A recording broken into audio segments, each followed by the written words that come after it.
Hey guys, my name is JessiMew, and welcome back to Niche, a genetic survival game.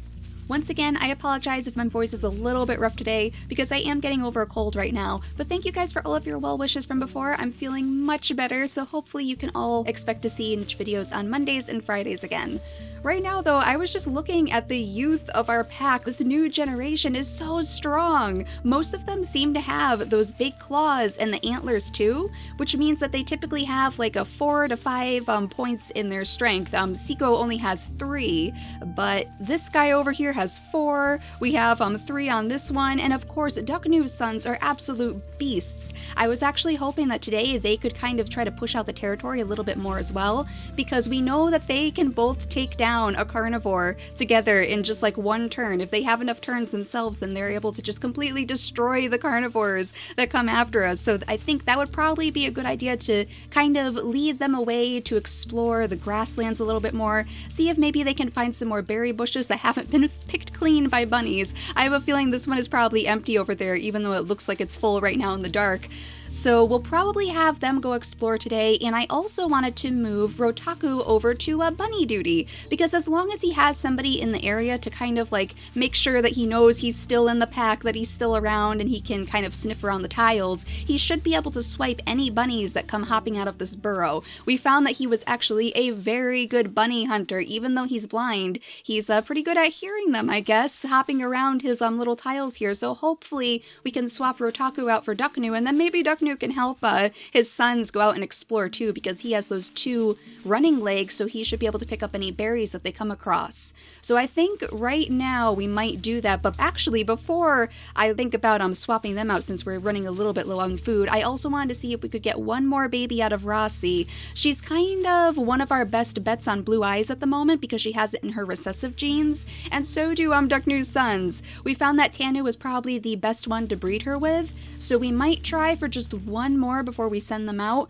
to search for some more food. So we're going to need to wait for the baby to be able to move out of the nest before she can technically have another one, because I'm not sure if she could move all the way over to this nest. I mean, we could give it a try. We could see if we could possibly move her all the way over to that nest in the amount of turns that we have. We might as well give it a try. We'll move the little baby out of the nest. We'll move her way over here, and then hopefully, there we go, Tanu can follow her and breed with her, and then we'll pop her right into the nest on the very last turn. There we go, guys. Okay, so we can see if she can have one more baby before she passes away, because she is quite old, so I'm not sure if it's technically going to work, but we'll see. And we'll keep an eye on those bunnies too, because they are hopping all over the place. We'll see if maybe one of them gets a little bit close enough, but we have to skip the turn now because we have no more turns down here. We have no more food to last us, and oh my gosh, is that our first blue-eyed baby? That is our first blue-eyed baby, guys! It actually worked! Oh my goodness! It's Kaduk too, and he is absolutely adorable. He has the blind eyes in his recessive trait, but that's not too bad. At least he doesn't have blind eyes himself like our little Dalmatian friend over here. He has blue eyes, he is very healthy, his immunity genes are just fine, and it looks like he is a very good collector too. He has the berry paw, he has the runner leg. Oh my goodness, I'm so happy! That is adorable! Look at this guy! There we go, guys. We finally have blue eyes in the pack, which means hopefully we can keep that as like a little dominant trait. We'll have to make sure that we breed him in particular with some good females that we happen to find. Maybe we'll find some more out in the wilderness today. I'm kind of crossing my fingers that we run into someone in the wilderness. So let's pick our berries so we can possibly swap Duknu for Rotaku. We want Rotaku on bunny duty right now, so we'll move Duknu over here.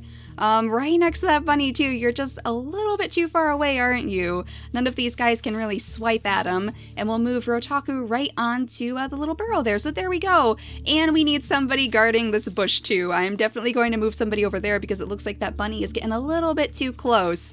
This bunny is very, very hungry, and oh gosh, there goes Rasi. Okay, so Rasi did end up passing away on the next turn, but at least she gave us this gorgeous blue-eyed baby. I love those sky blue eyes too. It seems like based on which gene is in their recessive is kind of like what, I guess, hue the color is, because I have noticed sometimes, particularly with the green eyes, if they have blue in their recessive along with green in their dominant, it gives them like almost a teal hue, as opposed to having something brown in their recessive, then it's kind of like a muddier green. So we'll see if we can kind of compare that with some of the brighter eye colors. It's hard to tell with like brown and black, of course, because those are so much darker than the blue and the green. But if I happen to notice it with another green-eyed baby, then I will let you guys know. So we need to grab some more turns here, and yep, I had a feeling that bunny was going to grab that berry. But Rotaku, here's your chance. You have a bunny here to slay for us. There we go, and we can collect that meat.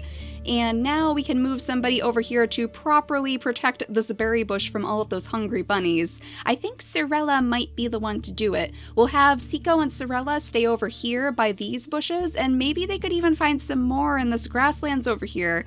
I'm not sure if there would be any berries over here. We haven't explored this area, so maybe. I mean, there's a lot of space over there, a lot of opportunities for more food anyway. And we did manage to catch that bunny. There we go. So they shouldn't be bothering us anymore, and Seiko can go ahead and collect that meat right there.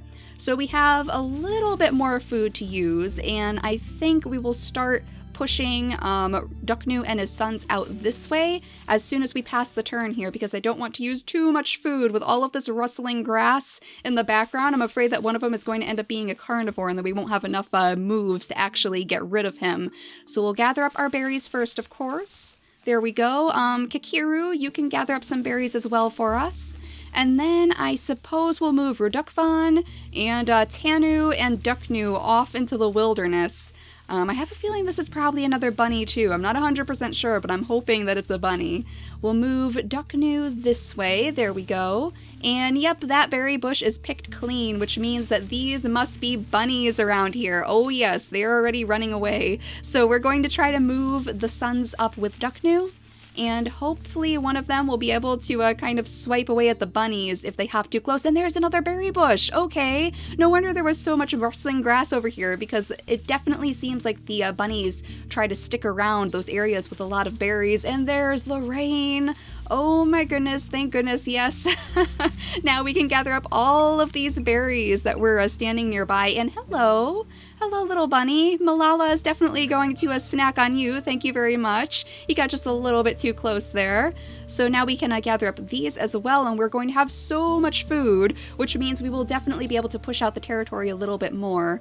Duknu, you can collect these. He has 2 running paws, so he can collect 2 at a time, which is excellent. There's only 1 left there, and then I guess you're going to have to grab these before that bunny grabs them first. Let's make sure that it's a bunny, I suppose. We don't want to accidentally run into a carnivore. Let's grab the berries, though. Are they picking them clean? It doesn't seem like it. It doesn't seem like there's a berry or a bunny on the other end grabbing the berries with us, so at least there's that. We'll move this guy up here, though, to hopefully kind of scare him off. We'll move him on the other side of the berry bush just in case in a moment. And why don't you come over here and help this little guy collect these berries? There you go, Rovan. This guy is gorgeous too with his spots. He kind of reminds me of like a leopard or a cheetah maybe. Though he has those gorgeous antlers too, so he is a very, very strong individual. I suppose we'll skip the turn right there. And oh my goodness, are you really all bunnies? There's like 3 patches rustling all at once over there. That's a little bit unnerving. And Rotaku, here is yet another bunny for you to slay. There we go. He's doing a very good job on bunny duty. I'm happy that we put him there. As long as he has someone nearby who can help him make sure that he knows he's like in the territory, then we shouldn't have any troubles with that. I'm going to move you right there. Yeah, it seems like those are definitely bunnies in the area. There they are, and of course, right as I run out of turns. So that guy is just sneaking around right behind us. Hopefully that means we'll be able to swipe him up in one of the next turns. We'll have to wait and see, but for now, oh really? They're all coming out of the woodwork now. Okay, I see how it is. So we'll just keep a very close eye on those guys as soon as they have more turns to use. Duknu, you can actually go a little bit closer, I think. And yeah, they keep popping out. As soon as they realize that I'm out of turns, they seem to come a little bit closer than they did before. So we'll have these guys pick those berries, and we're doing very well on food right now. I'm very glad to see that. Oh, Malala, you are getting so old. It looks like she's unfortunately going to be passing away in the next turn. We're going to have to figure out who is going to breed with who here, because again, we're down to 2 females, aren't we? After Malala passes away, we're only going to have Cirella and Seiko to breed with, so we might want to figure out how we're going to take care of that situation next. But for now, we'll have Malala come up here to kind of use up her last few turns. And see, now he's hopping around Duknu. That is awful. Those little bunnies. They have very good survival instincts, but they are very, very tricky. So let's see. We'll have these guys peek in the grass a little bit in the meantime, just while they have some turns to use up. We do want to expand the territory after all. There we go. That should be good.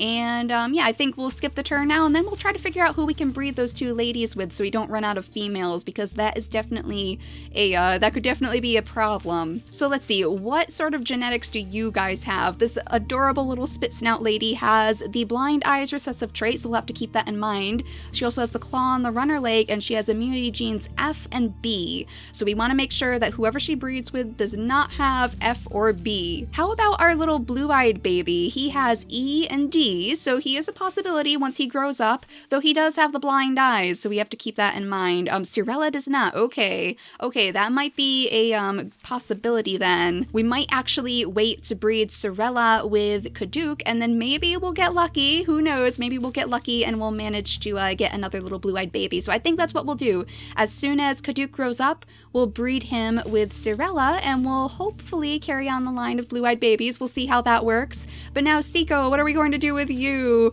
We have to keep an eye out for blindness and immunity B and F.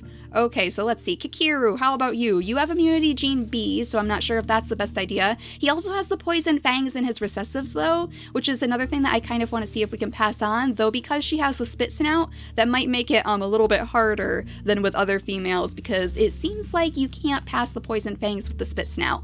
But let's see. We have Rovan with, again, immunity B and C, so the immunity gene B seems to be very common in our pack at the moment. We have this guy with D and C, Rotaku, but of course he has the blind eyes, so that's a little bit worrying that it seems like it would be much more likely for them to get blind eyes if this guy is just blind himself. Now let's see, how about these suns up here?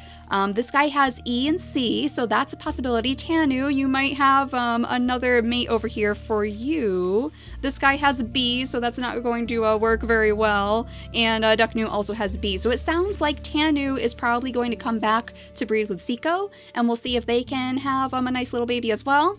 And then, of course, when Kaduk grows up, we'll breed him with Cirella. So I think that'll be a good idea. We have to move this guy, like, all the way back, though. He's kind of guarding this berry bush with his brother, so we'll have to move him back very quickly. That way we can send him right back out again once he's done. But first, let's gather up these berries. We'll move the baby out of the nest. And then you, my friend, can come all the way down here, I guess. Oh, look at that. Little bunny hopping a little bit too close. You thought I wouldn't see you, didn't you? There we go. We managed to get that guy at least. I'll leave Duknu right in that area because I know there's a ton of bunnies over there, and in the meantime you can grab up that and actually take a peek at that bush too, for that matter, because we don't want that not in our territory. That would not be a good idea. So Tanu, why don't you come over here? Seiko, you can come over here, and we'll see what is produced from this pair. Hopefully something good, hopefully some nice healthy babies at least. And then let's see, we can actually move you straight back up here a little bit closer to where you were before, so we don't have to worry about moving you too much. Kikiru is all grown up. Look at you. You are looking gorgeous. We have a lot of the white-furred babies now, which is actually really like majestic with those antlers as well. And even the brown eyes are gorgeous on these guys. They look really, really handsome. I am so proud of Duknu's little line of creatures. So let's see. Rovan, you should probably be helping too. You have the big body, so you could definitely help us out. And those runner legs, just like Duknu. So we'll see if maybe you could help us explore as well. That might be a good idea. We'll move you up this way so you can at least peek in all of this grass over here. And you can help kind of protect this area in the meantime too. And there's the bunny right behind the guy with no turns left. So we'll skip ahead for now so all of these guys can regain their turns, I think. Unless we'll just peek in this grass first just a couple times to hopefully clear out the area. And now we can skip ahead. We don't want to use up too much food anyway if we don't need to. We want to make sure, because just in case there is a lot of rustling grass back here, so just in case we happen to run into some type of carnivore, we don't want to be completely out of moves in the meantime. And there's the baby. Oh my goodness. Hello, little spit snout baby. You are definitely growing our little spit snout family here. It seems like he has the brown eyes, but they look very green to me. They look very, very green. Am I clicking on the right guy there? I think I am. It seems like it. To Van Duke. Okay, so you have brown eyes, even though they look quite green. You have the blind eyes recessive trait, and your immunity genes are just fine. He has the claw, of course, and the running leg, so he should be another very strong individual who should be able to help protect the pack here as we send some of our best warriors out to explore the land. So, Kaduk, you can go ahead and gather that berry, and actually, now you can breed with Sorella, so after this little baby can move out of the nest, we'll have them breed too and see if maybe they can give us some blue-eyed babies, who knows? Let's gather up some of these berries over here, and then we'll see what's rustling back there. Let's see, is it going to be anything that I need to be concerned about? It doesn't seem like it, and it looks like we're moving into the swamplands too. I believe these blue tiles are swamplands, so we're going to have to be extra careful there because, of course, our creatures are more likely to get sick if they're on swampland tiles. I believe that's all of the berries that we have available to us. Yep, that looks like it, so we can probably skip ahead after we peek in a little bit more of this grass here. There we go, and we'll move you, Tanu, a little bit closer once again so you can help your brother protect all of these scouts that we've sent out. There we go, that should be good. And now we can go ahead and move the little baby out of the nest too after we gather up some berries. Oh goodness, and Rotaku, there's another bunny for you to collect. There you go. You've gotten quite a few bunnies this episode. You are definitely doing good for yourself. So there we go. At least he has a nice job that he can help with even though he's blind. He can definitely help us catch all of those bunnies while he's still alive. And we can gather up these berries with these guys. There we go. And now let's move you two out of the nest here. We'll move you over here because I see something rustling. And oh my goodness, is that another nest? That's another nest, guys. If only we had that like just a second ago, that would have been perfect. Sorella, you can come over here and breed with Kaduk. There we go, and we'll see what they produce. But first, we have to grab that bunny. Thank you very much, and we'll gather up that meat in the next turn. Here, actually, why don't we send you over here to gather it up since you have a couple more turns left. There we go. So now we have a little bit more food again. And why don't you start pushing off into the swamp? If we look at enough of these tiles, actually, we should be able to unlock one of the new genes. I believe it was the toxic body that unlocks when we explore enough of these swamp fields, so we'll see if we can possibly get that. And oh my goodness, hello little bunny, you came just a little bit too close too, and this one as well. Oh, they're getting careless right now, aren't they? Well, that's fine for me, at least it's more food for the pack. These guys are definitely having a good time finding food for all of their pack mates out here, so there we go. We can explore the fields a little bit more. Oh my goodness, and even this bunny over here, that is crazy. They're really hopping around right now, aren't they? I think we'll skip ahead though because we are running very, very low on food yet again. And I think that bunny is actually staying there, isn't he? Okay, well, I'll swipe you, I suppose. I'm kind of surprised that we haven't seen a carnivore in a while, and that worries me just a little bit. I have a feeling it's probably going to be coming very, very soon. And look at this one. Oh my gosh, it looks like a little white tiger. Anala, that is an adorable name. She has the berry paw and the runner leg, and she has 2 gray fur genes in here as well, which is why her fur is so pale. She has the panda patterns in her recessive, which is adorable. Hopefully we can get those panda patterns on these guys again. And this guy, look how adorable he looks with his spit snout. Oh my gosh. Oh my goodness. He is distracting me over there, following my cursor around. She does have the blind eyes over in her recessive, so we do, again, have to keep an eye on that. It seems like a lot of our creatures have blindness in the recessives right now, which means that we might have another Rotaku on our hands pretty soon. But we'll try our best to work around that. And I think we probably will continue breeding Kaduk and Sorella because I really like their babies. Those are gorgeous. And of course, we could possibly, hopefully, get those blue eyes too if we have enough of those babies with them. Let's clear out the area around this new nest though, just to make sure that it's safe for us to use. Siko, you can help with that. And oh my goodness, there's yet another bunny. We're going to have 2 patches of meat over here. Okay, we'll swipe you and gather both of those up for us. There we go. Not bad at all. And oh my gosh, no, Duknu, did you just die? Oh, how did I not notice that? I'm so sorry, Duknu. You died off in the wilderness, but at least he was with his sons, right? At least he was out exploring with his sons. I have a feeling he probably enjoyed that last bit of his life at least. We'll gather up these berries over here. And I believe that's it for berries except for this little patch, so we'll gather up these too on the next turn. And there we go. We could do a little bit more exploring, I think, in the swamplands over here. I have a feeling those bunnies are still running amok in this area. They keep hopping around. I am really surprised that we haven't seen any hints of new creatures to bring into the pack or any carnivores lately, but I have a feeling they're all going to come crawling out of the woodwork pretty soon. At least we managed to get a blue-eyed baby though. That's like my favorite part of this entire episode. We finally got a blue-eyed baby and we didn't even have to use this mutation menu to do so. So there we go, guys. We have a blue-eyed member of the family who also has this beautiful pale fur and the antlers, and he looks very, very majestic with his berry paw. I have a feeling he's going to serve us very well, just as well as Duknu's sons way off in the distance exploring the land for us, slowly pushing out our territory. We're doing pretty good, guys. We're starting to get toward the other side of the island, actually, so hopefully soon we'll be able to keep exploring through all of these patches of grass and find more food and more creatures to bring a more diverse gene pool to our little pack. But I think that's about it for this episode, so thank you guys so much for watching today, and I will see you all next time. Bye, guys!